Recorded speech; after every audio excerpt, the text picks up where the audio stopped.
Hi everyone, we're gonna get started, and this week we are making a strawberry, oops, sorry, my tripod is a little wobbly.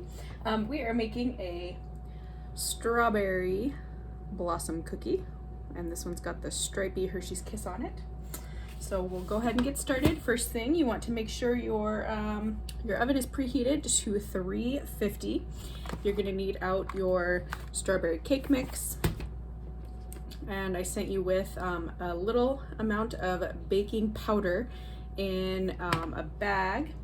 You need 2 eggs, a third cup of oil, and you're gonna keep those separate. That's gonna get mixed separately into a bowl. And then you'll need a bowl or a plate for your white sugar. And then you will need to have unwrapped your Hershey's Kisses. And then you'll need a prepared cookie sheet, whether it's spray or parchment paper. And then you will need a mixing bowl with kind of a firmer spatula or spoon to stir with. So first thing we can start with is getting out our mix, putting that in here.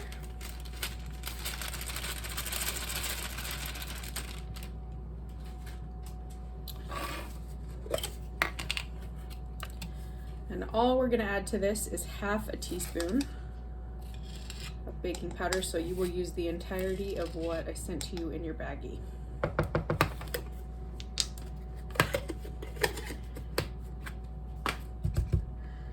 Just going to make sure that gets mixed in there really well.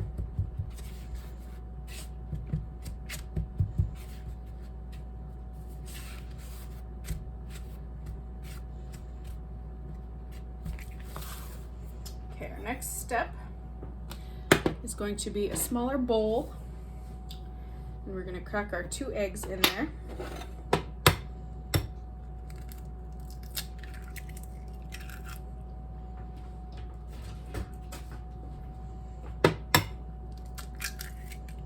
Oops.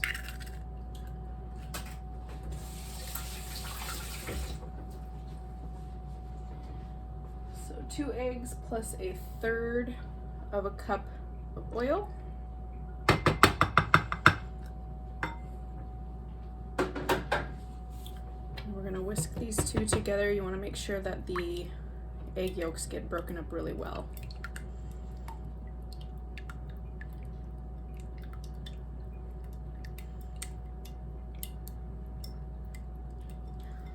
So everything looks like a pretty good yellow consistency. Next step is this is going directly into our mixture here. You can use a hand mixer if you would like. You don't have to. It will definitely be easier if you do. But like I always tell you, when we start mixing the wet ingredients into the dry, just be careful so that it doesn't poof up and make a mess everywhere, just like I did.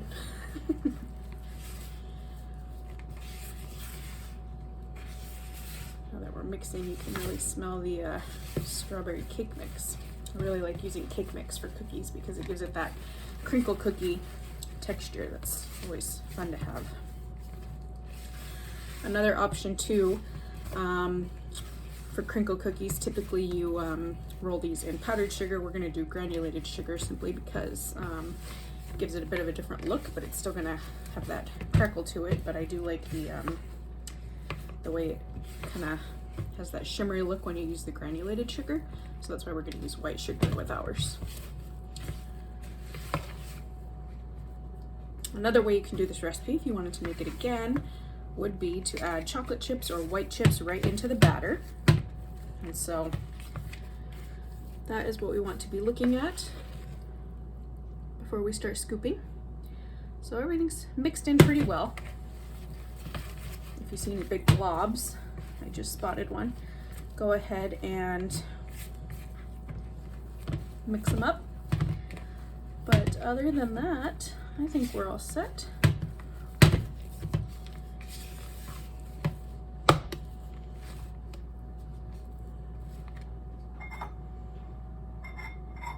You'll notice on your cake mix box that it mentions using 3 eggs. The reason we're using 2 is because it makes it more of a cookie batter texture rather than a cake. If we were to use 3 eggs, it would give it a little more of a runny texture. So I'm using a 2 tablespoon size cookie scoop, and I'm scooping it into my hands, putting it right into this sugar. Make sure we slide over so you can see.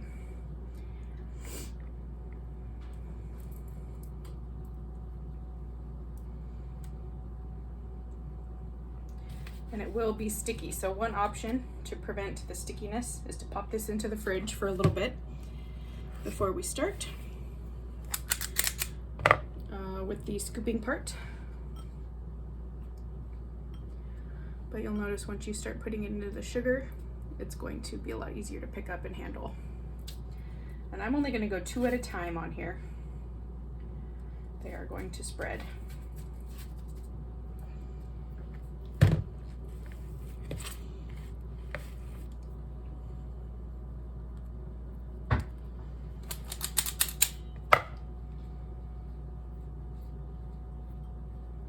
You don't have to use a cookie scoop, but just to show you for reference, that's about how big of a glob you want. 2 tablespoons. So I'm going to fit 6 cookies on my full-size cookie sheet. And we are going to bake for 8 to 10 minutes. And one thing to remember that I always remind us of is that when you leave things on the tray, they do continue to cook. So same thing with these cookies. When we pull them out, we're not going to take them off the tray immediately. They're going to sit on there for a little bit. We'll leave them on for about 5 minutes after we take it out of the oven, and they'll continue to harden. So when we pull them out, I'm going to go for 8 minutes, and then we'll see what they look like. But we'll check it out, and I'll know that they're going to continue to cook while they sit on there and harden up.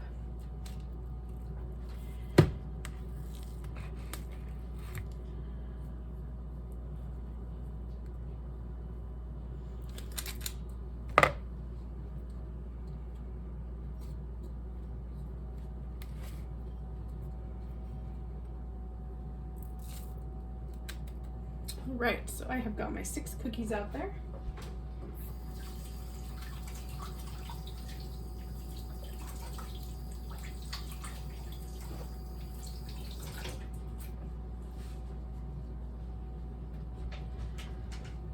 So I'm all ready to pop these in the oven.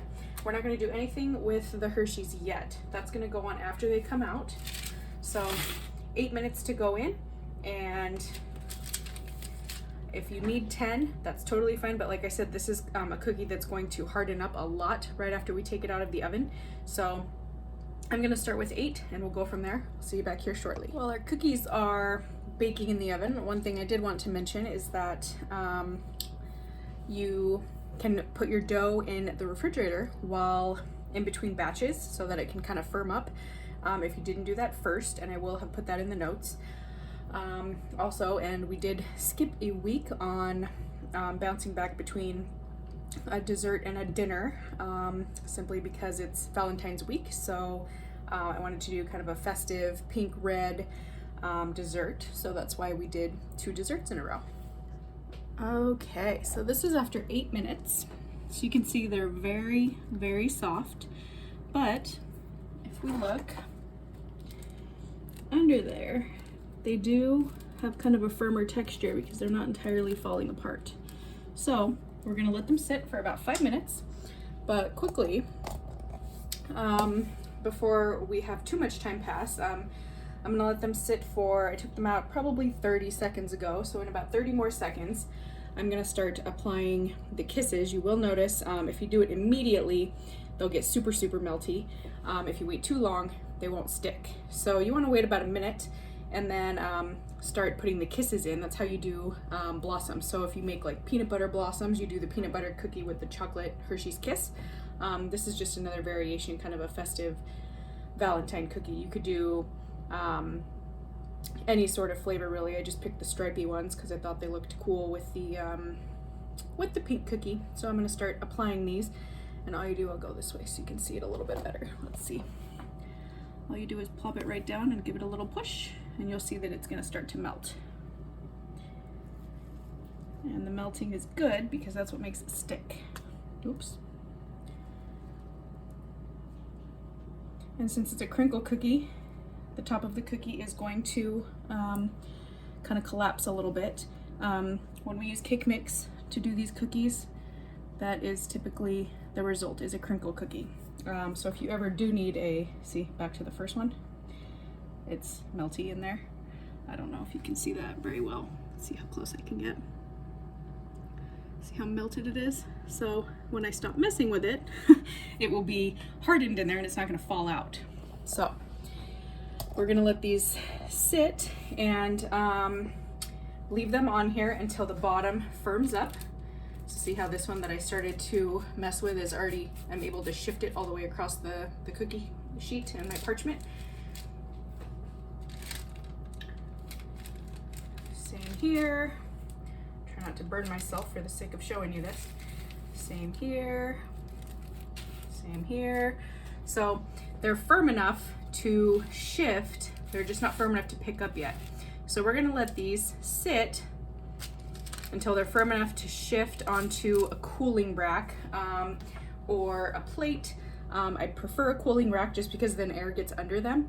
And then they can really get cooler faster, but it's totally okay if you don't have that.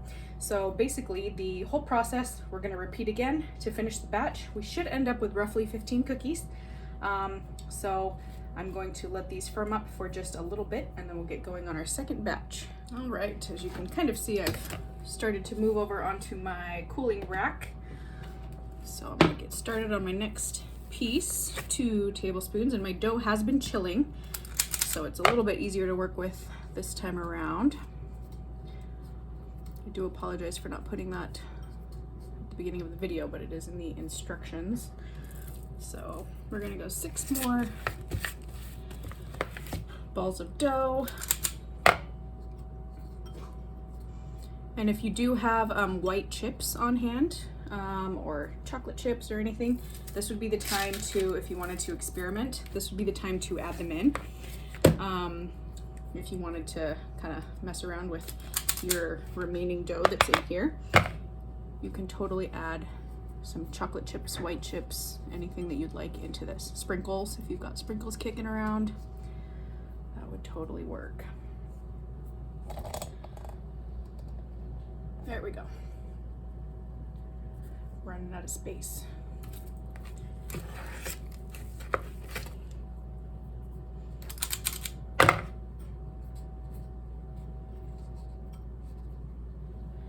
Again, if you don't have a 2 tablespoon cookie scoop, you can also use just a tablespoon. Scoop 1 and then scoop 2, and then that will give you the exact same measurement as what I'm using now.